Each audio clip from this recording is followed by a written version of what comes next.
2 years later, Rosa stood backstage at Carnegie Hall in New York City, wearing an elegant black dress that fit her perfectly.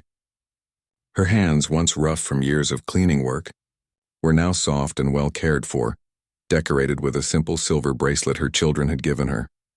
The sound of the crowd filtering through the heavy curtains made her heart race. In just a few minutes, she would walk onto one of the most famous stages in the world and perform for an audience that had paid hundreds of dollars to hear her play. It still felt like a dream. Sometimes the past 2 years had been a whirlwind of changes that Rosa never could have imagined. After accepting the scholarship at Riverside Music Academy, she had thrown herself into her studies with the same determination that had once helped her survive as an immigrant. Her formal music education had been challenging in unexpected ways. Rosa already knew how to play beautifully, but she had never learned music theory or proper technique. Her professors were amazed to discover that everything she did naturally was actually advanced technique that took most students years to master. "You play like someone who learned from the heart first," her main teacher, Professor Martinez, had told her. "That's incredibly rare and precious. Most of us spend years trying to find what you already have." Rosa's story had continued to inspire people around the world. The documentary about her life, called Hidden in Plain Sight, had won several awards and helped raise money for music education programs for underprivileged children. But the most meaningful change was personal. Rosa's children had been able to come to America on student visas, and they were now studying at universities nearby. Her son Carlos was studying engineering, while her daughter Maria was following in her mother's footsteps with music education. The family had been reunited for the first time in years, and Rosa finally felt whole again. Her grandmother Elena had not lived to see Rosa's full transformation. She passed away peacefully just 6 months after the viral video, but not before seeing her granddaughter's dreams come true. Elena's last words to Rosa over the phone had been, "I always knew you would fly again, little bird." Tonight's concert at Carnegie Hall was dedicated to Elena's memory. As Rosa waited in the wings, she thought about all the people who had helped her along this incredible journey. Dr. Wells had become not just a mentor, but a close friend.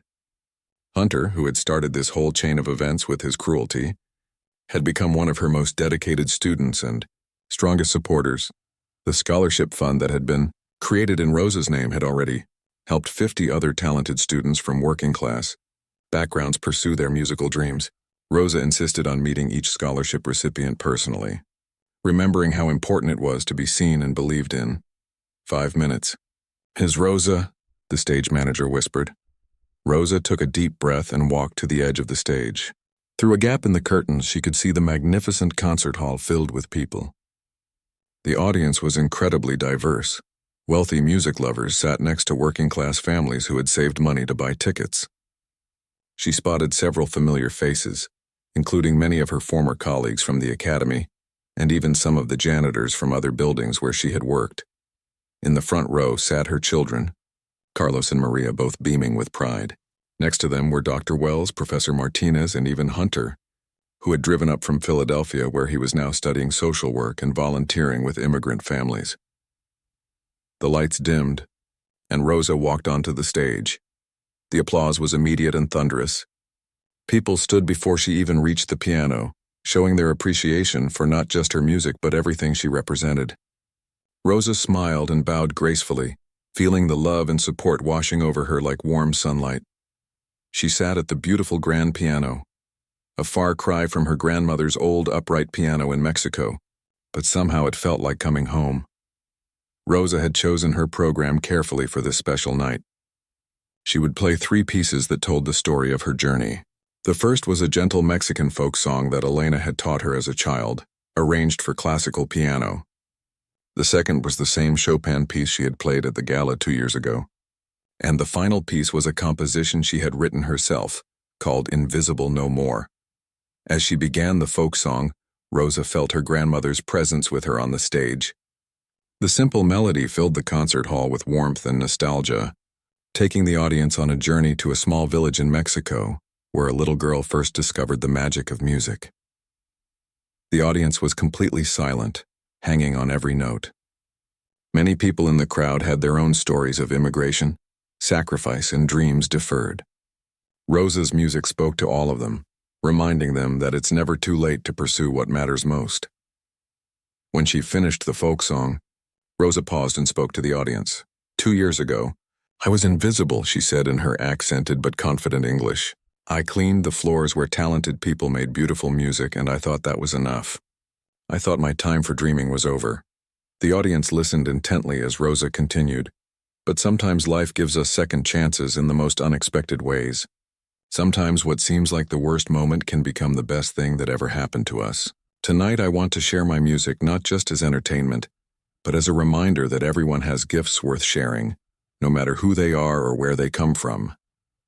The applause was warm and encouraging. Rosa smiled and prepared to play the Chopin piece that had changed her life. As the familiar opening notes filled the concert hall, Rosa was transported back to that night at the gala. But this time she wasn't playing to shock people or defend herself. She was playing to celebrate the journey that had brought her to this moment. Her interpretation had grown even deeper and more nuanced over the past 2 years of study. Every phrase was filled with emotion and meaning. The audience could feel her story in every note, the pain of leaving her family, the years of invisible work, the joy of being reunited with her children, and the gratitude for this incredible second chance. When she finished, the applause was explosive. People were on their feet shouting, "Bravo!" and wiping away tears. Rosa had to wait several minutes before the crowd calmed down enough for her to continue. Finally, she played her own composition. Invisible No More was a piece that started quietly and grew into something powerful and triumphant. It told the story of finding your voice after years of silence, of being seen after years of invisibility, of dreams that never die even when they're buried under years of necessity. As the final notes of her composition echoed through Carnegie Hall, Rosa felt a profound sense of completion. She had traveled so far from that scared young woman who cleaned floors and dreamed of playing piano again. The standing ovation lasted for more than 10 minutes. Rosa bowed again and again, her heart full of gratitude for everyone who had believed in her and supported her journey. Later that night, at the reception after the concert, Rosa was surrounded by admirers, journalists and fellow musicians. But the moment she treasured most was when Carlos and Maria rushed up to hug her. "Mama," Maria said through happy tears. "Abuela Elena would be so proud." Rosa hugged her children tightly, knowing that this success meant nothing without them to share it with. As the evening wound down, Rosa reflected on the amazing path that had led her here. She had gone from invisible to unforgettable, from ignored to celebrated, from survival to triumph. But most importantly, she had learned that it's never too late to let the world see who you really are. Sometimes all it takes is the courage to sit down at the piano and let your heart sing. The morning alarm buzzed at 5:30 a.m., just like every other day for the past 3 years. Rosa rolled out of her small bed and looked at herself in the cracked mirror hanging on the wall of her tiny apartment. Her reflection showed a woman who looked older than her 43 years, with calloused hands and tired eyes that still held a spark of something special. She pulled on her faded blue uniform and grabbed her cleaning supplies. Another day at the Riverside Music Academy was about to begin. Rosa had been working as a janitor at this fancy music school since she moved to the city. Every morning she walked through the grand marble entrance with its sparkling chandelier, past the expensive paintings of famous musicians, and down to the basement where she kept her cart. The students who went to this school came from wealthy families. Their parents drove expensive cars and wore clothes that cost more than Rosa made in a month. These young people carried instrument cases that probably cost more than her rent.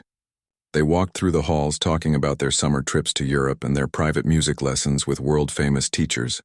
Rosa was invisible to them. She cleaned their practice rooms while they were in class. She mopped the concert hall floors while they were at lunch.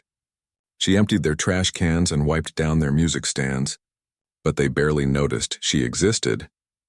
But Rosa noticed everything. She noticed when young Rebecca struggled with a difficult violin piece, playing the same section over and over. She noticed when David got frustrated with his cello and wanted to quit.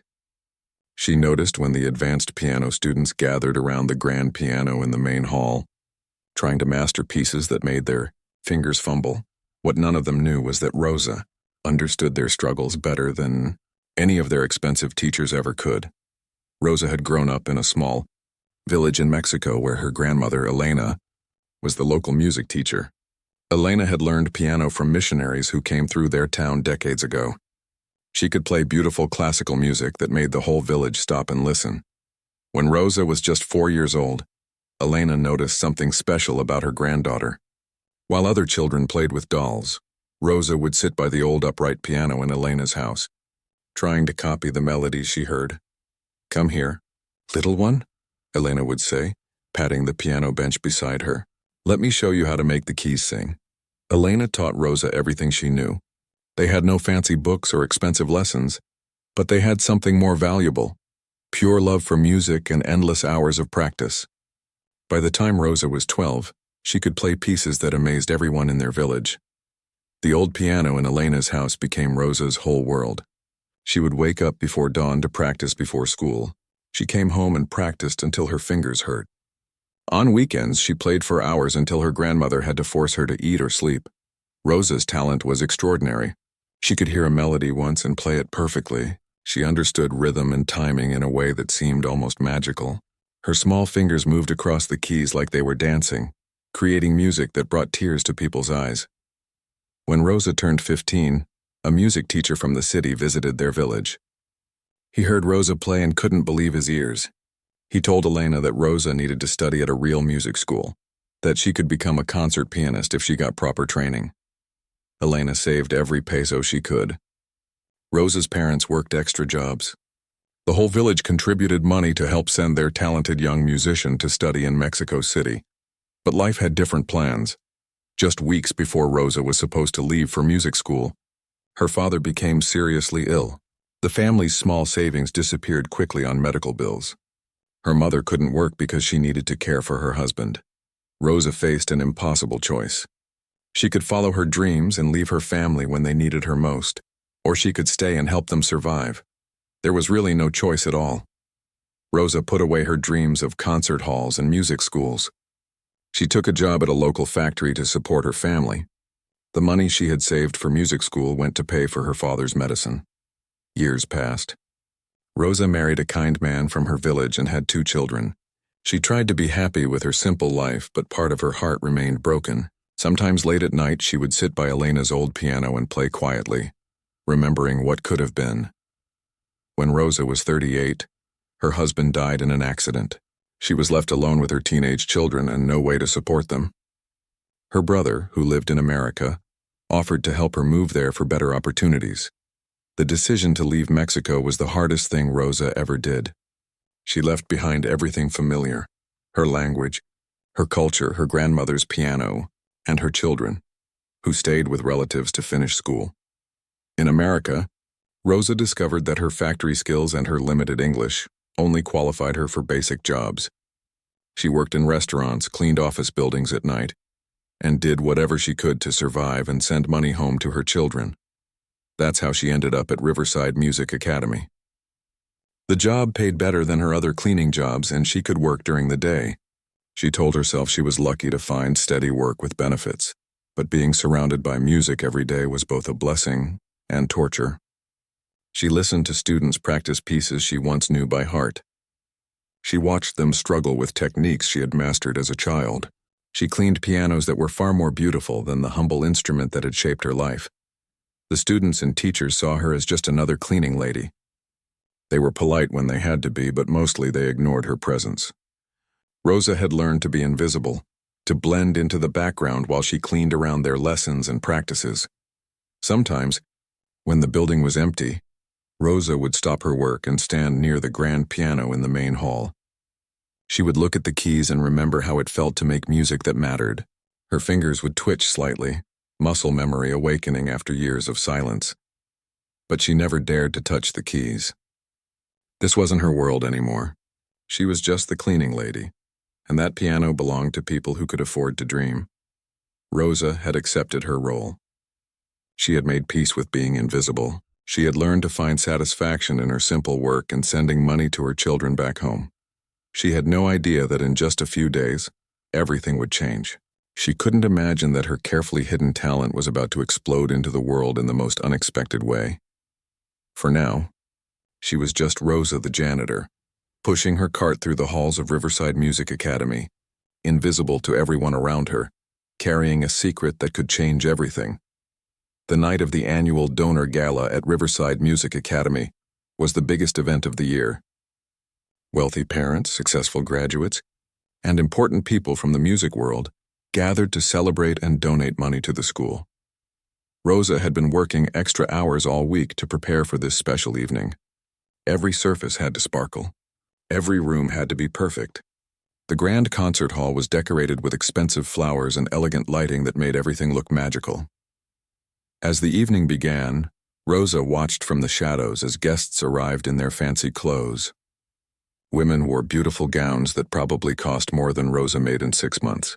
Men adjusted their expensive suits and talked about their business deals. Everyone looked like they belonged in a magazine. The students performing that night were the best of the best. They had practiced for months to impress these important guests. Rosa had heard them rehearsing and she knew how talented they were, but there was one student who always made Rosa feel uncomfortable. His name was Hunter, and he came from one of the wealthiest families in the city. His father owned several successful businesses, and his mother was on the board of directors at the academy. Hunter was undeniably gifted at piano. At just 19, he could play complex pieces that impressed everyone. But his talent came with an ugly attitude. He looked down on anyone he thought was beneath him, which included most people. Rosa had seen Hunter be rude to other students who weren't as wealthy as him. She had watched him roll his eyes when teachers corrected him. She had heard him make cruel comments about the school's scholarship students, calling them charity cases who didn't belong there. During the gala, Rosa tried to stay invisible as usual. Her job was to quietly clean up any messes, refill water glasses, and make sure everything ran smoothly without being noticed. The evening's performances were beautiful. Young violinists played pieces that brought tears to people's eyes. A cellist performed a solo that made the entire audience hold their breath. Then it was time for the piano performances. Several students played wonderfully, receiving warm applause from the impressed crowd. Hunter was scheduled to perform last, and Rosa could see him standing near the stage, adjusting his expensive jacket and checking his appearance in his phone camera. As the previous student finished playing, Hunter walked toward the grand piano with confidence. But then something unexpected happened. The Academy's director announced that there would be a short break before the final performance to allow guests to get more refreshments. Hunter seemed annoyed by the delay. He had been preparing for this moment for months, and now he had to wait longer. He walked around near the piano looking restless and irritated. Rosa was nearby, quietly wiping down some chairs that guests had been using. She was trying to be invisible, just doing her job without bothering anyone. That's when Hunter noticed her. Maybe it was because he was nervous about his performance. Maybe it was because he was frustrated by the delay. Or maybe it was just because Hunter enjoyed making other people feel small. Whatever the reason, he saw Rosa cleaning near his piano, and a mean idea came into his head. "Hey!" Hunter called out loudly enough for nearby guests to hear. "You there, cleaning lady?" Rosa looked up, hoping he wasn't talking to her. But Hunter was staring right at her with a smirk on his face. "Yes, you," he continued, his voice getting louder. "You're always hanging around the piano when I practice. You must love music, right?" Several wealthy guests turned to see what was happening. Rosa felt her face get hot with embarrassment. She tried to continue her work and ignore him, but Hunter wasn't finished. "Come on, don't be shy," Hunter said, his voice dripping with fake friendliness. "Since we have a few minutes, why don't you give us a little performance? I bet everyone would love to hear what you can do." More people were looking now. Rosa could hear some of them chuckling quietly. She shook her head and tried to move away, but Hunter blocked her path. "Oh, come on," he pressed, his voice getting louder and more mocking. "You spend all day around these instruments. Surely you've picked up something. How hard can it be, right?" By now, a small crowd had gathered. Rosa could see Hunter's parents smiling proudly at their son's behavior. Other wealthy guests seemed amused by the entertainment. Some of the Academy's teachers were watching too, but none of them stepped in to stop what was happening. Rosa's hands were shaking as she held her cleaning cloth. She had spent 3 years being invisible at this school, and now suddenly everyone was staring at her. She felt like a trapped animal. "I really can't," Rosa said quietly in her accented English. "I need to work." "Nonsense," Hunter exclaimed dramatically. Everyone deserves a chance to shine, right? This is America, land of opportunity. The crowd laughed at his performance. Hunter was clearly enjoying himself, playing to his audience of wealthy supporters. I insist, Hunter continued, gesturing grandly toward the piano. Ladies and gentlemen, I present to you our very own cleaning lady pianist. Let's see what 3 years of hanging around our academy has taught her. The applause was mocking and cruel. Rosa realized that to these people she wasn't a human being with feelings. She was entertainment, a joke to laugh at before they went back to their expensive champagne and fancy conversations. Rosa looked around the room at all the faces staring at her. Some people looked uncomfortable, but most seemed amused by the spectacle. Hunter stood beside the piano bench, gesturing for her to sit down like a game show host introducing a contestant. Come on, we don't have all night, Hunter said impatiently. Just play something simple. Twinkle, twinkle, little star, maybe? I'm sure you know that one. The laughter got louder. Rosa felt something inside her chest tighten with pain and anger. These people thought they knew who she was. They saw her uniform and her accent and decided she was nothing more than a source of amusement, but they had no idea who they were really dealing with. Rosa thought about her grandmother Elena, who had taught her that music was a gift from God that should be shared with respect and love. She thought about all the years she had practiced until her fingers bled, all the dreams she had given up, all the sacrifices she had made. She thought about her children back home in Mexico, who were counting on the money she sent them. She thought about how hard she had worked to build a quiet, dignified life in this new country. And she thought about Hunter, standing there so smugly, so sure that he was better than her, so confident that she would embarrass herself and give him and his friends a good laugh. Something inside Rosa shifted. The fear and embarrassment began to transform into something else entirely. She was tired of being invisible. She was tired of being treated like she didn't matter. She was tired of hiding who she really was. Rosa set down her cleaning cloth and walked slowly toward the piano. Hunter grinned widely, thinking he had won.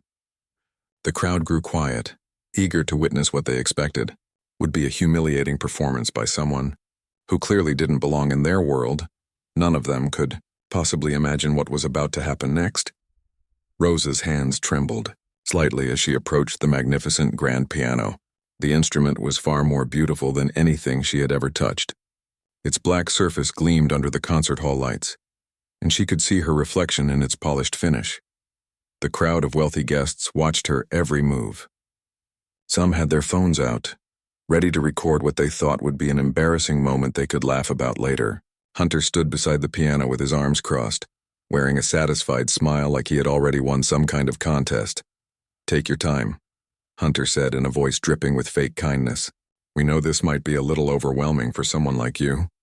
Rosa sat down on the piano bench and looked at the keys. They seemed to glow under the stage lights, black and white keys arranged in perfect order, waiting for someone to bring them to life. For a moment, she just sat there in silence. The crowd was getting restless, expecting her to start playing something simple and badly. She could hear people whispering to each other, some already chuckling at what they thought was coming. But Rosa wasn't thinking about them anymore. She was remembering her grandmother's voice from so many years ago. The piano doesn't care if you're rich or poor, little one, Elena had told her. It only cares if you have music in your heart. And you, my dear Rosa, have more music in your heart than anyone I've ever known. Rosa closed her eyes and let her fingers find their positions on the keys. Muscle memory that had been sleeping for years suddenly woke up. Her hands knew exactly where to go, even though it had been so long since she had played a real piano.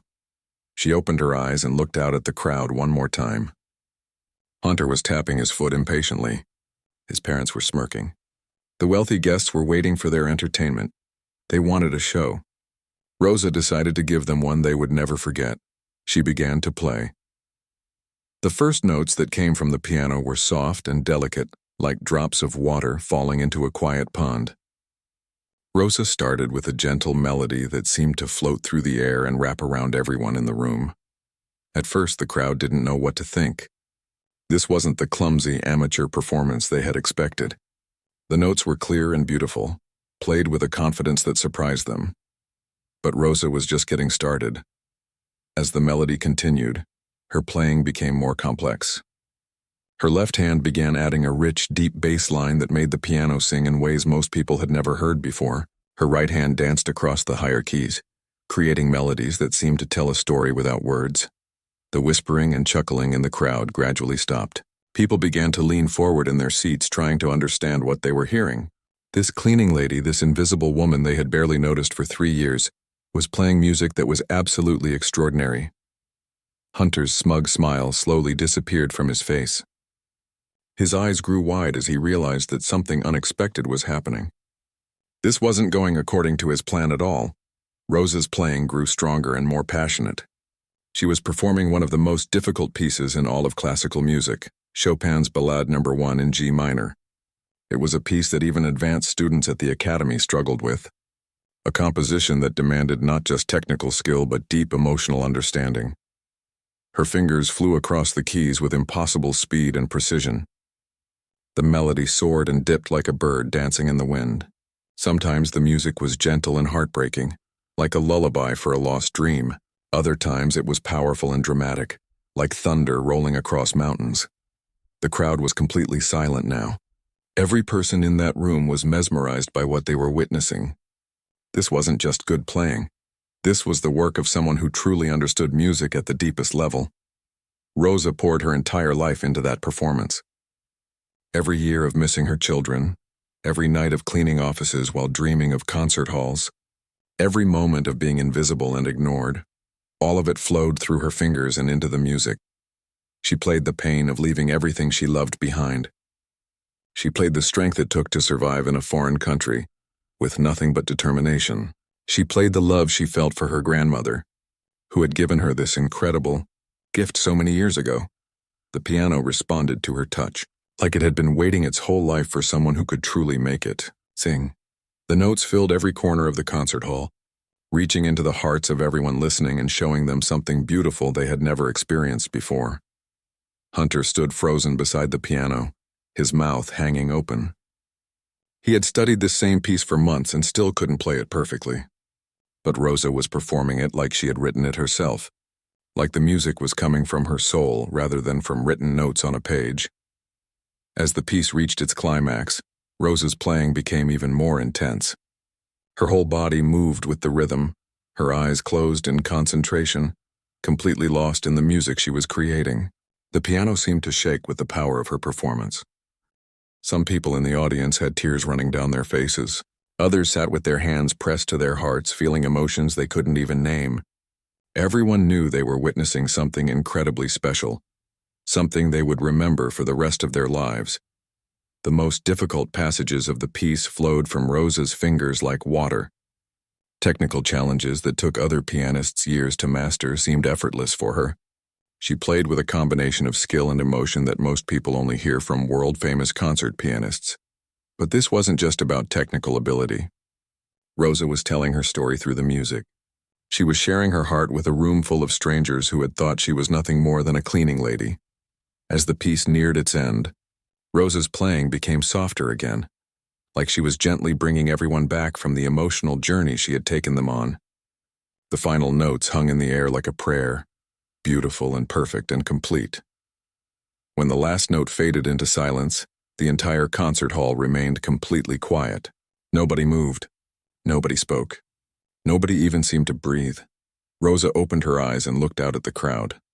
Every face was staring back at her with expressions of complete shock and amazement. These people who had been laughing at her just minutes before now looked like they had seen a miracle. Hunter's face had turned pale. He looked like someone had just told him that everything he believed about the world was wrong. His parents, who had been so proud of his mocking performance, now seemed embarrassed and confused.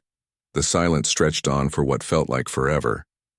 Rosa sat at the piano, her hands still resting on the keys, wondering what would happen next.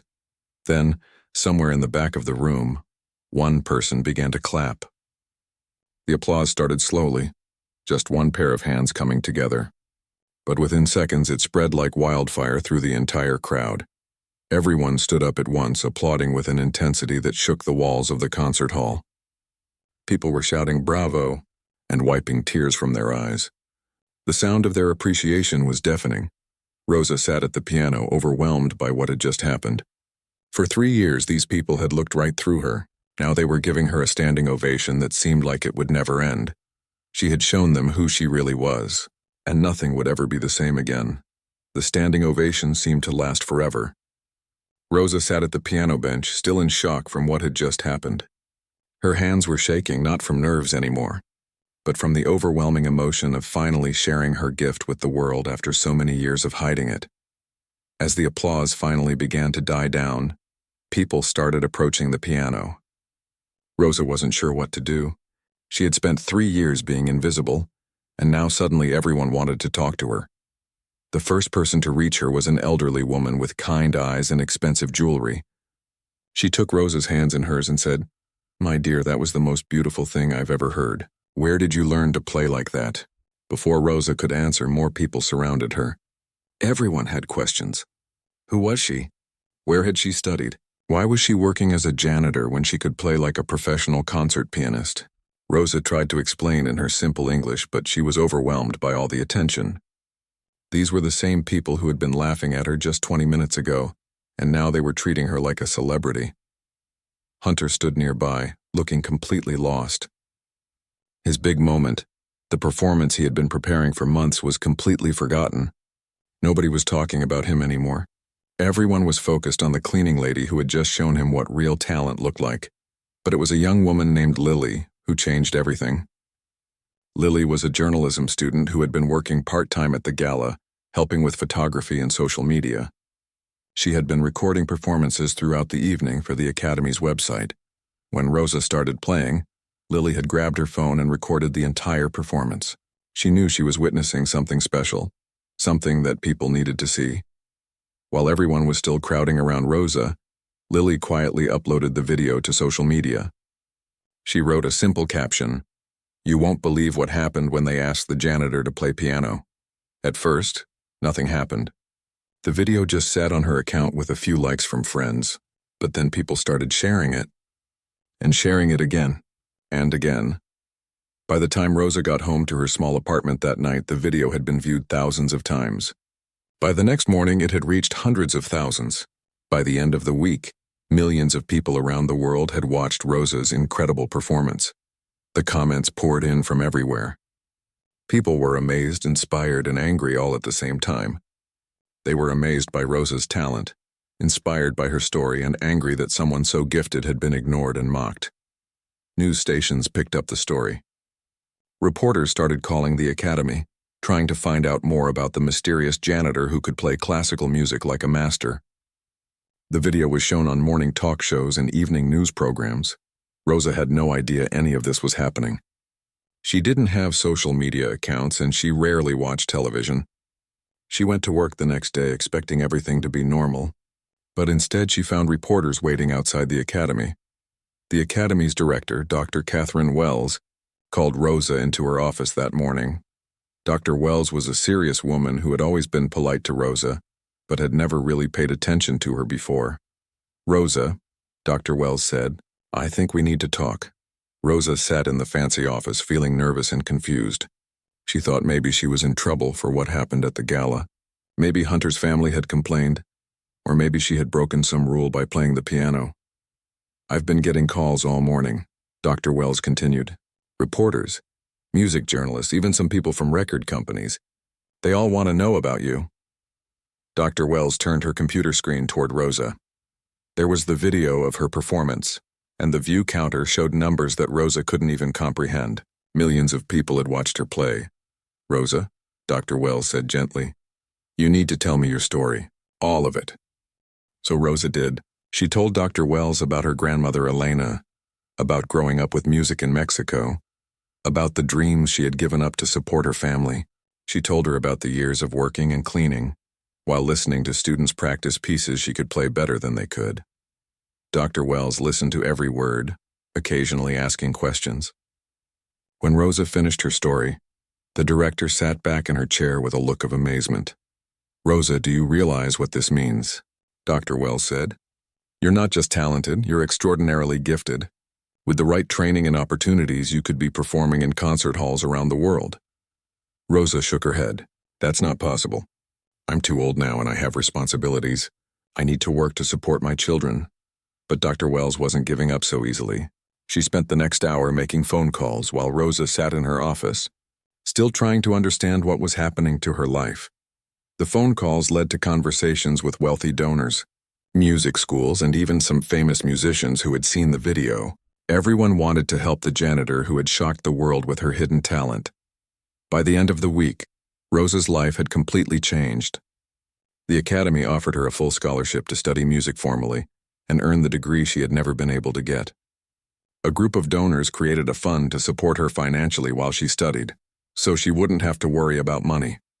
But the most amazing call came from Mexico. Rosa's children had seen the video too, and they were crying with pride for their mother. Her son Carlos, who was now 22, told her that the whole village had gathered to watch her performance. Her grandmother Elena, now 91 years old and still alive, had wept with joy when she saw her granddaughter playing piano again. "Mama," her daughter Maria said over the phone, "we always knew you were special. Now the whole world knows it too." The hardest conversation was with Hunter. 3 days after the gala, he came to find Rosa while she was cleaning a practice room. He looked embarrassed and uncomfortable, very different from the confident young man who had mocked her. "I wanted to apologize," he said quietly. "What I did was wrong and I'm sorry." Rosa looked at him for a moment, then nodded. "We all make mistakes," she said simply. "The important thing is learning from them." Hunter seemed surprised by her kindness. "I've been thinking about what happened," he continued. "I spent so many years studying piano, and I thought I was really good. But when I heard you play, I realized I don't understand music at all. I just know how to press the right keys in the right order. Music isn't about being better than other people," Rosa told him. "It's about sharing something beautiful with the world." From that day on, Hunter changed.